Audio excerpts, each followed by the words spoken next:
Sistem presidensi atau disebut juga dengan sistem kongresional merupakan sistem pemerintahan negara republik di mana kekuasaan eksekutif dipilih melalui pemilu dan terpisah dengan kekuasaan legislatif. Bentuk pemerintahan sistem presidensial, yang pertama, presiden yang dipilih rakyat.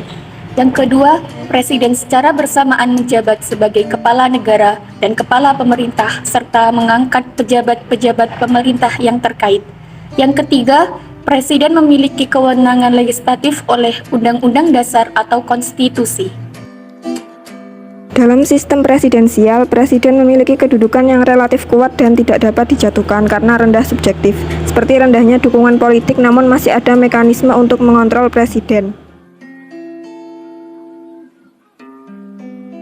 Jika presiden melakukan pelanggaran konstitusi, pengkhianatan terhadap negara, dan terlibat masalah kriminal, kedudukan presiden bisa dijatuhkan. Bila ia diberhentikan karena pelanggaran-pelanggaran tertentu, biasanya seorang wakil presiden akan menggantikan posisinya.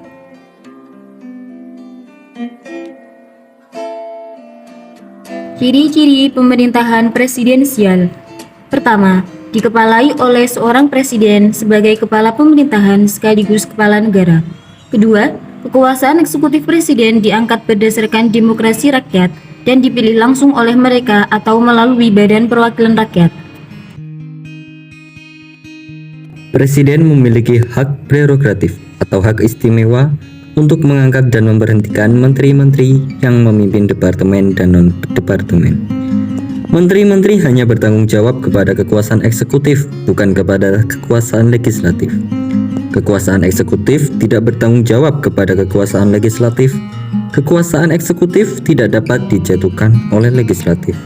Eksekutif sebagai pemegang kekuasaan di negara tersebut. Kelebihan sistem presidensial. Pertama, badan eksekutif lebih stabil kedudukannya karena tidak tergantung pada parlemen. Kedua, masa jabatan badan eksekutif lebih jelas dengan jangka waktu tertentu. Ketiga, masa pemilihan umum lebih jelas dengan jangka waktu tertentu. Keempat, penyusun program kerja kabinet mudah disesuaikan dengan jangka waktu masa jabatannya. Kelima, legislatif bukan tempat pengkaderan untuk jabatan-jabatan eksekutif karena dapat diisi oleh orang luar termasuk anggota parlemen sendiri. Kekurangan sistem presidensial.